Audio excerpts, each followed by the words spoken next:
2시간 전에 마감한 트레이더가 생생하게 전하는 글로벌 마켓 리뷰 델타1입니다. 우리 시장은 아주 애매한 위치에서 마감했는데 장 초반만 해도 제법 당기는가 싶었더니 계속 매물을 얻어맞으면서 종가에 살짝 눌려서 끝났는데요. 미국 시장은 못놈이 테슬라를 8.5% 넘게 당기면서 시장을 방어했죠. 하지만 미국 시장도 내부적으로 뜯어보면 편한 모습만은 아닌데 이 고민되는 시장 어떻게 대응해야 할지 꼼꼼히 살펴보도록 하겠습니다. 먼저 아시아 세션 갑니다. 코스피 시장은 390.50포인트로 갭 상승 출발해서 처음에는 위로 달리려 했으나 또 현물 매도가 쏟아져 나오면서 상단을 제한했는데요. 그래도 오늘은 최근 시장과 달리 선물 베이시스가 장중 내내 강세를 유지했습니다. 특히 선물 매수의 주체가 외국인이란 점, 그리고 추세적으로 무려 1조 넘게 롱을 치른 것 등은 긍정적인 부분입니다. 장 초반에 선물과 현물이 엇갈린 모습을 보이면서 389포인트에서 391포인트를 왕복했으나 그 구간은 푼 매도를 칠 찬스였고 외국인들이 그 꾸준한 선물 매수에 시장은 10시 22분까지 꾸준하게 상승을 해서 392포인트를 기록하게 됩니다. 그러나 10시 30분 이후로 개장한 홍콩 증시가 또 음봉을 맞으면서 우리 시장은 390선까지 다시 밀렸는데요. 이 정도 밀린 것을 밀렸다고 보면 안 되는 것이 초반 30분 동안의 선물 매수는 그동안 매도했던 선물을 거의 다 털어내는 과정이라고 보고 그 뒤로 오른 것은 신규 매수가 일부 섞여 있다라고 할 수 있기 때문에 그런 매수는 받아야 되는 매수였죠. 물론 시장은 그 뒤로 상승 탄력을 잃고 장 마감 무렵에는 현물 매도가 더욱 강하게 나오면서 종가 무렵 390선까지 다시 눌렸는데 현물 마감 동시 효과가 끝나자 콜옵션이 갑자기 살아나고 풋옵션이 죽는 합성 선물 롱배팅이 강하게 들어오고 또 선물도 강하게 롱배팅이 들어와서 선물 마감 동시 효과는 갭으로 상승하게 됩니다. 긴 그림으로 트레이딩하는 분들은 이러한 신호를 아주 강력한 롱 신호로 보는데요. 논리는 이렇습니다.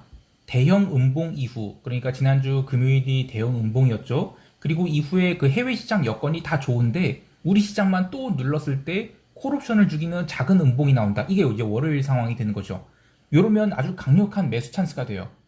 선물 베이시스도 장중 내내 0.6포인트 이상을 기록하면서 초강세를 보였고 특히 비차익 현물 매도가 오후 들어서 다시 나왔는데도 불구하고 선물 매수가 워낙 강하게 들어와서 차익 매수가 들어오는 것을 생각하면 우리 시장은 아주 의미 있는 바닥을 찍었다고 할 수 있겠습니다. 잠시 10월 한 달을 생각해보면 시장이 370대에서 이 빠르게 반등할 때 주로 갭으로 반등을 했어요. 그리고 장중 거래량은 계속 감소하는 등 해외 시장이 흐름에 맞춰서 우리 시장은 거래 없이 올라왔거든요. 그러면 일종의 물량 소화 과정이 필요한 상황인데 우리 시장 참여자들은 아예 코스피 시장을 포기하고 코스닥 시장에서 주된 플레이를 하는 바람에 외국인들은 우리 시장에서 물량 털어내기를 제대로 할 수 없었습니다. 결국 10월 마지막 주에 현물을 어쩔 수 없이 바닥권에서 많이 버렸다고 할 수 있겠습니다. 그렇게 현물을 과도하게 언더웨이트한 상황에서 미국이나 유럽 증시가 계속 상승을 하면 우리 시장은 이른바 빈집털이가 나올 수 있는 상황이죠. 참고로 외국인들이 주된 포지션은 외가격 콜옵션을 팔고 외가격 풋옵션을 매수하는 이 숏 콤보 전략이었습니다. 오늘 선물을 강하게 위로 지르게 되면 이 칼라 전략으로 바꾸게 되는 거죠. 여기서 한 번 더 위로 지른다. 그러면 이제 아래쪽도 막히고 위쪽도 막히는 아주 전형적인 점진적 상승이 양매도장으로 확정되기 때문에 우리 시장에서는 숏을 볼 이유가 별로 없어 보입니다. 자, 여기까지 하고 유럽 세션 갈게요.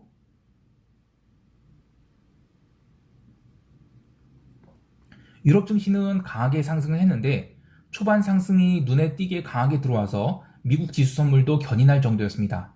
사실 유럽은 이제 이벤트 다 끝났죠. 또 최근 이슈가 증시가 아닌 채권 시장과 통화 시장에만 있었기 때문에 그동안 못 올랐던 부분을 좀 빠르게 반영하는 면에서 상승이 강하게 나올 수 있었습니다. 특히 유로스탁스는 신고가를 갭으로 만들어서 오버슈팅까지 준 다음 자연스럽게 눌림 조정이 나오고 아래꼬리 달고 상승을 마감을 했는데 상승 각도가 너무 가파른 것 아니냐 할 수 있지만 전체 시장을 보면 이 정도를 과한 상승이라고 할 수는 없습니다. 특히 미국에 비하면 그렇습니다. 또한 유럽 증시 전체가 올라가는 게 아닌 이 스탁스 50 같은 이 메가캡 중심으로 올라가는 것은 현재의 시장 트렌드인 이 압축된 상승과도 동일하죠. 증시는 그렇다 치고 어제 유럽 세션에서 가장 이슈가 된 것은 이탈리아 국채의 언더슈팅입니다. 물론 유럽 세션 마치고 꽤 많이 반등을 했는데 어제 채권 보유자들이 아주 멘탈이 털리는 줄 알았을 것입니다. 하기사 이건 한국도 마찬가지지만 라가르드가 부양책은 멈추지 않는다라고 했는데 채권 시장은 그렇게 반응을 하지 않았죠. 채권 가격이 연속해서 부러지자 이 세컨티어 국가들은 견딜 수가 없는 거예요. 독일, 이탈리아 채권 스프레드가 계속 오르면서 코로나 터지기 직전, 그러니까 2010년 3월 이전 그 수준까지 올라갑니다. 물론 이제 코로나 터지고 나서는 이제 완전 난리가 나는데 그건 이제 논외로 하고, 어떻게 보면 이제 리스크의 정상화라고 볼 수 있는 거예요. 과잉 유동성의 시대는 끝났다라고 시장이 선포한 것인데 현재 독일 10년 국채가 지금 마이너스 0.083%거든요. 그리고 이탈리아 10년 국채는 1.242%. 그러니까 독일의 마이너스 금리가 이제 플러스로 돌게 되고 그러면 유로 캐리 트레이드에 심각한 문제가 생길 수 있어요. 지금까지야 유로존에서 PPP로 모든 유로존 채권을 국가 채권을 이제 매입 중이에요. 근데 이미 채권 가격은 PPP 이후의 상황으로 가격이 달려가고 있죠. 그러면 이렇게 되면 채권 수익률은 더욱 벌어질 수 있습니다. 아직까지 증시가 이 부분에 대해서는 조용히 있어요. 근데 언젠가는 이 부분이 좀 심각하게 평가되지 않을까 합니다. 그나마 다행인 것은 미국 시장 개장 직후에 이탈리아 국채에 강력한 매수 개입이 들어오고 또 주요 단기물 채권도 강력한 매수 개입이 들어오면서 일단 바닥은 확인했다는 심리가 자리했는데 아무래도 이제 FOMC를 앞두고 유로존 채권들이 계속 아래로 달리는 것은 좀 부담스럽게 느껴져서 채권 매도자들이 중간 이익 실현이 들어왔다라고 보고 있습니다.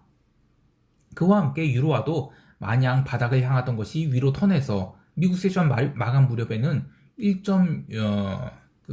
유로 달러가 1.6까지 1.6인가 615 그 정도까지는 올라오면서 많이 회복을 했죠. 근데 유로화 옵션 변동성이 워낙 살아있어서 콜옵션이 더블이 나거나 하진 않았어요. 근데 유로 풋옵션을 매입했던 분들은 또 옵션이 나가리가 되는 등 아주 변동성이 큰 하루였습니다. 마지막으로 커머디티 살펴볼 텐데 유럽 세션 들어서 기름에 아주 꾸준한 매수가 들어오면서 미국 세션 오픈할 때까지 거의 2% 넘는 그런 상승을 하게 됩니다. 하지만 그 상승세가 끝까지 이어지지 못하고 장 후반으로 갈수록 유야무야 되었는데요. 주말에 있었던 뉴스 중 이 글로벌 크루드 오일 플로팅이죠.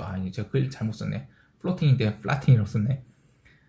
플로팅 스토리지 인덱스라고 해서 이 해상에 떠다니는 낡은 유조선을 이 비축용 원유 탱크로 사용하는 게 이제 얼마나 차이는지를 일주일에 한 번씩 발표하는 게 요게 급락을 했다는 이슈로 기름값이 초반에 상승했다고 합니다. 근데 저희 판단으로는 11월 초에 기름 매수 ETF에서 자금 집행이 된 거다 이렇게 보고 있습니다.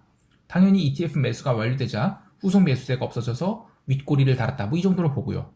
그 외에 커머디티는 의미 있는 방향성을 보여주지 못했습니다. 자, 이제 미국 세션 갈게요.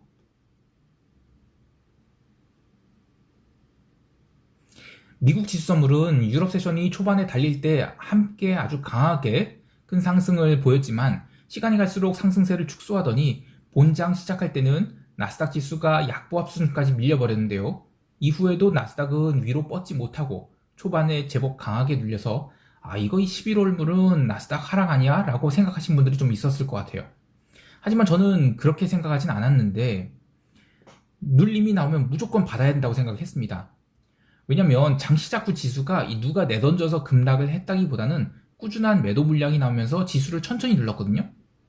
그리고 또 폭락이 나올 수 없다고 본 이유는 이미 변동성 선물이 잔뜩 고평가가 됐어요. 그래서 S&P 기준 4,530포인트까지 내려갈 가능성을 반영해 놓고 있었는데 그때 지수가 4,590 이랬어요. 그런데 변동성이 4,530까지 내려갈 것을 반영한다는 것은 완전 오버액션이었죠. 그러면 그럴 경우에는 실제로 시장이 하락하지 못합니다. 왜냐하면 이 실질 변동성은 4,580포인트인데 그러면 시장이 조금만 반등해도 변동성 선물은 바로 꺾이게 되기 때문입니다. 그런데 지수는 그렇게 몇 번이 바닥 다지기를 하면서 종가에는 아랫꼬리를 제법 달고 올라가는데요. 지수의 상승을 견인한 것은 테슬라였습니다.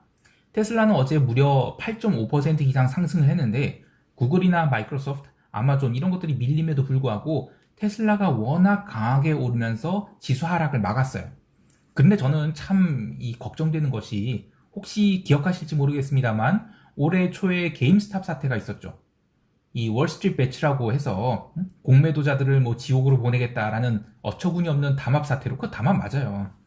그래서 이제 주가가 폭등한 사건이 있었는데 저는 이제 옵션 플레이를 주로 하는 사람이라서 그때의 옵션 내재 변동성을 잘 관찰했습니다. 근데 이 무슨 놈이 리먼 사태 때보다 더 높은 변동성을 기록하는 거예요.